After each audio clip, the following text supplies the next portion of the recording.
No pokaż, jak jesteś zadowolona. No jestem chuj zadowolona. A co się nie podoba? Podoba mi się, tylko jak ma mi się podobać, jak walczę o życie tutaj na tym piasku.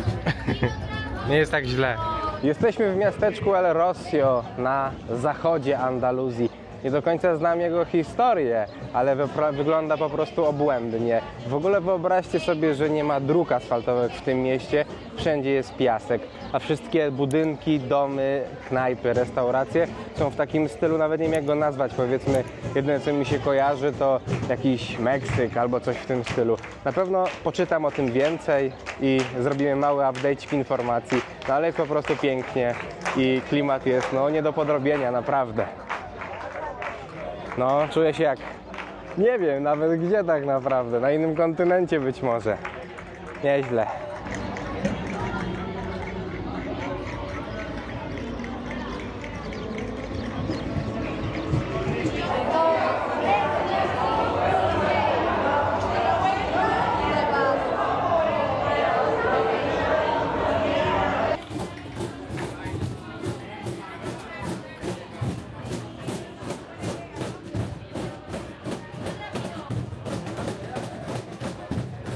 Zobaczymy jakieś te...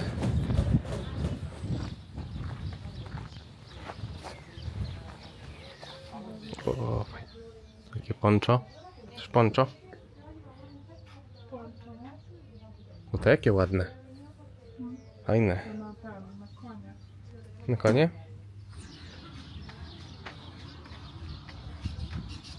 Tak jest. Jesteśmy w miasteczku El Rosio, gdzie nie ma asfaltu, nie ma kostki brukowej, jest co? Piach. El Piasek. El Piasco.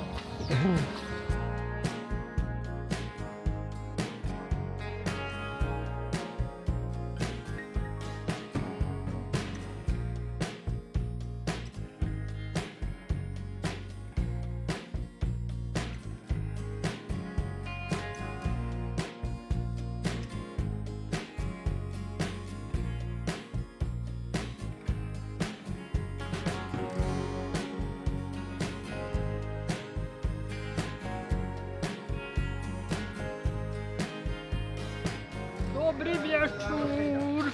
Buenos noches. Zjedliśmy pyszne tapasiki i idziemy na Hawirkę. Tak, mamy pokój w El Rosio za 48 euro Ze śniadaniem. ze śniadaniem, bo poszliśmy się umyć w ogóle, bo się spodziewam jak świnia, bo tutaj walczyłam o życie na tym piasku i poszliśmy się umyć, no ale oboje nie mieliśmy ciepłej wody i w ogóle jak Borek poszedł do pani, żeby powiedzieć, że nie mam ciepłej wody, to on mu powiedziała, żeby odkręcił tą wodę, to będzie Tak, ciepło. jak odkręcę kurek ciepłą, to będzie ciepła, nie? Ale to jest hit. Ostatni raz tak za debila nas wzięli w Pakistanie, Tak, bo właśnie. sytuacja się powtórzyła. Myśleliśmy, że tylko Pakistańczycy mogą pomyśleć, że Europejczycy są na tyle durni, że nie odkręcają wody na czerwonym, tylko na niebieskim i narzekają, że nie mają ciepłej wody. No i śpimy sobie w hoteliku i nie pamiętam co mówiłam. No i co śmiesznie, jakby umyliśmy się generalnie w zimnej wodzie, bo nie A, było o śniadaniu wyjścia, mówić. nie było czasu. No ale zapytaliśmy pani, czy jakoś tam to zrekompensuje.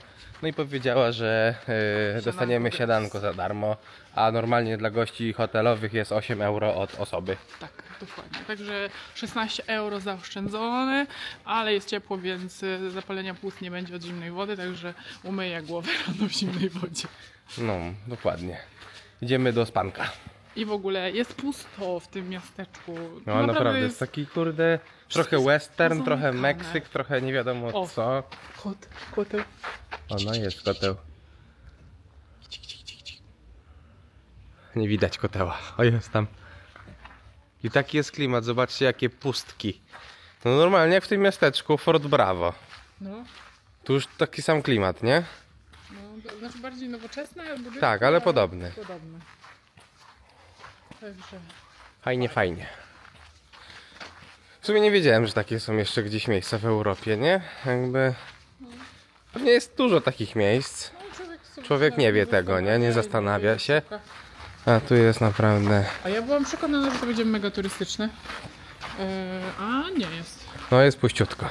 Była tylko jedna jakaś impreza taka, ale nie wiemy, czy to były miejscowi, czy zagraniczni. No i w sumie byliśmy jako jedyni chyba turyści tacy, no może jeszcze z 2-3 pary były. A tutaj jakaś knajpeczka, czy co to? Fajny jest ten hiszpański. Tak, chyba do nas coś krzyczy, Tak? ale... Uciekajmy!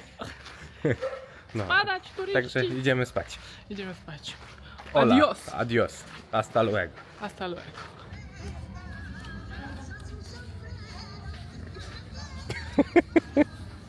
Co to było? Nie wiem. Flamenko. Jeszcze nie wiemy jak wygląda.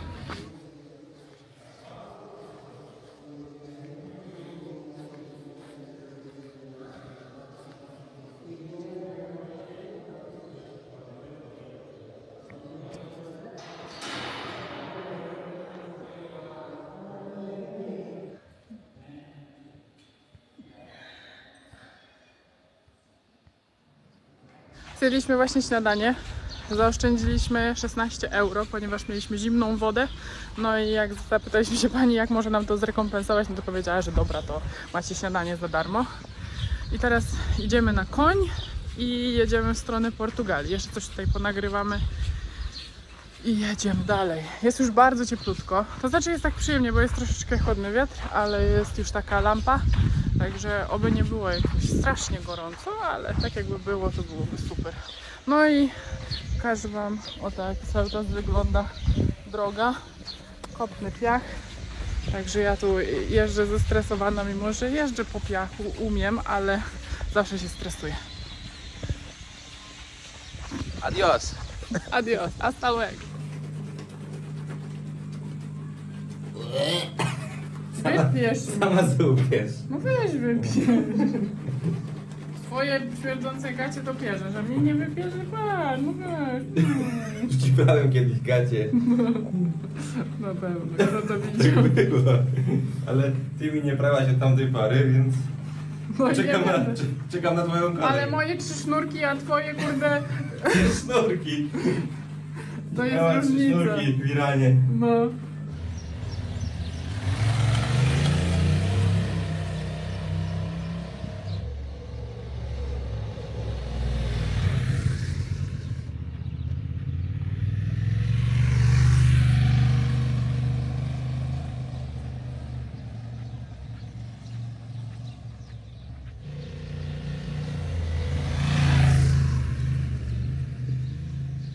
On jedzie, ja idę. Nie wiem, czy to jest poprawna konfiguracja, ale no, niestety.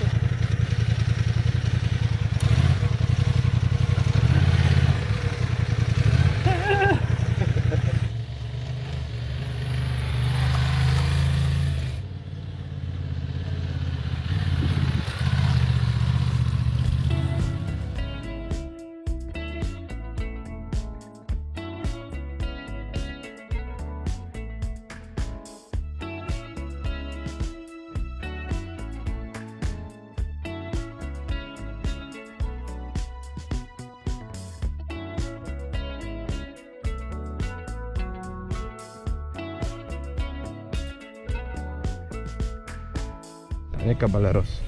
Carabela. Hola.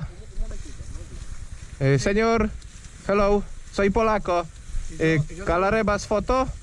Está cerrado. No. Te tienes que ir al muelle del Ícaro, al fondo, a la derecha. No entiendo. Te vas al fondo, ¿Sí? a la derecha. Ajá. Y desde ahí se ve la Ok. Ah, ¿tú? ¿No? Yo no te puedo dejar Ok, pasar, sí, lo sí. siento. Gracias. De nada. Adios. Jesteśmy w miejscowości Huelva, blisko granicy z Portugalią. Jest tutaj port, w którym można zobaczyć karabele, które są replikami łodzi Krzysztofa Kolumba, którymi płynął do obydwu Ameryk. No niestety muzeum jest zamknięte, czy jak to nazwać. Niewiele widać. Widać jedynie czubki tych okrętów, czy jak to nazwać. I tyle. No niestety jest to dzisiaj zamknięte, nie wiem czemu. Dodatkowo nie można tutaj latać dronem, jak w większości Hiszpanii, bo kiedy nie chce go wyjąć, to niestety strona internetowa pokazuje, że jest zakaz, więc niewiele zobaczymy i niewiele wam pokażemy. No ale tak to wygląda. No i co? Kierujemy się w takim wypadku w stronę Portugalii. Musimy na chwilę wskoczyć na autostradę, bo przejście graniczne najbliższe właśnie prowadzi przez autostradę. Drogami jakimiś tam powiedzmy lokalnymi musielibyśmy wiele nadrabiać, także ciśniemy prosto do Portugalii i tam musimy kupić winiety, w cudzysłowie oczywiście. Powiemy Wam więcej później, jak to wygląda i jak to właśnie działa na autostradach w Portugalii. Tam są te okręty w tle, nic nie widać. My coś tam widzimy, ale niewiele więcej. Także nie ma się czym przejmować. Niby było na Google'ach, że jest zamknięte, ale i tak podjechaliśmy.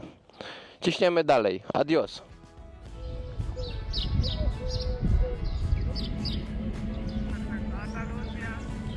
W sumie mała łódka, nie?